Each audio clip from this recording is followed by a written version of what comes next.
his mind and dragged the nightmare out into the light of day.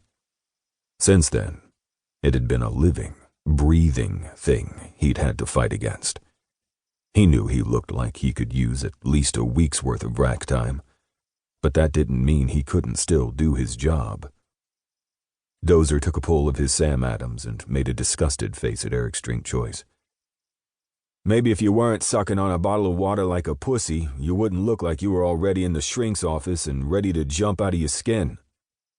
Erik had decided to drive his truck tonight instead of cabbing it. He knew that without the responsibility of driving home, inebriation and bad choices were a lot more likely given his current state of mind. So water it was. "Thanks for the reminder, asshole," Erik answered, shaking his head. "Last thing I need is a goddamn shrink to tell me I can do my job." Apparently our last psych eval begs to differ. And not for nothing, Wolf, but don't think I haven't noticed the panic attacks at work in fires lately. Erik scoffed and said, "You don't know what the fuck you're talking about. If I have problems catching my breath, it's because half the time we don't wear our SCBA, and it's finally getting to me. I'm not the first Jake to come out of BFD with leather lungs, and I certainly won't be the last." "You're right about that." Dozer took a swig of his Sam Adams and narrowed his gaze at Erik. "But you're the Jake whose eval came back with PTSD stamped all over it in big, bold letters." Erik flipped him off while glancing around the bar again, not really seeing anything. Every day he seemed to lose more control over what went on in his head.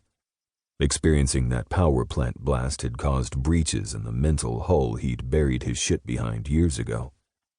The tiny fissures had grown into full cracks over the weeks, letting his demons seep through to wreak a fuck-ton of havoc in his life. But it's not like he'd gone batshit crazy, not yet, anyway. He still decided when, where, and how much of the darkness was released at a time.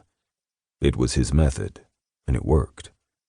His control might be a little more strained than usual recently, but the added stress wasn't anything he couldn't handle. No fucking way was he letting himself get axed just because his new shrink might not agree. He loved his job, and that went double for the men and women he served with in the BFD. He'd rather die than abandon them, and it would take permanent paralysis before he chained himself to a desk to push papers and play politics. He'd known as much when he stood in front of the chief earlier. Erik took a long pull of his water as his mind replayed the earlier conversation.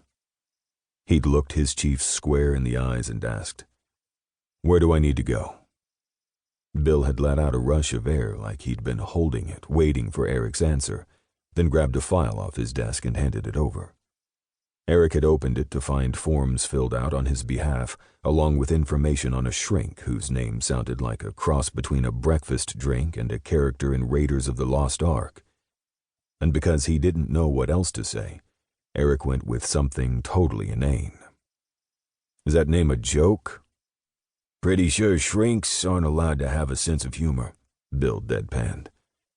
"You reported 08 on Monday. Don't be fucking late. And don't fuck this up. It's your ass on the line." Erik had repressed the few choice words running through his head. "Yes, sir." "All right. Get out of here, son.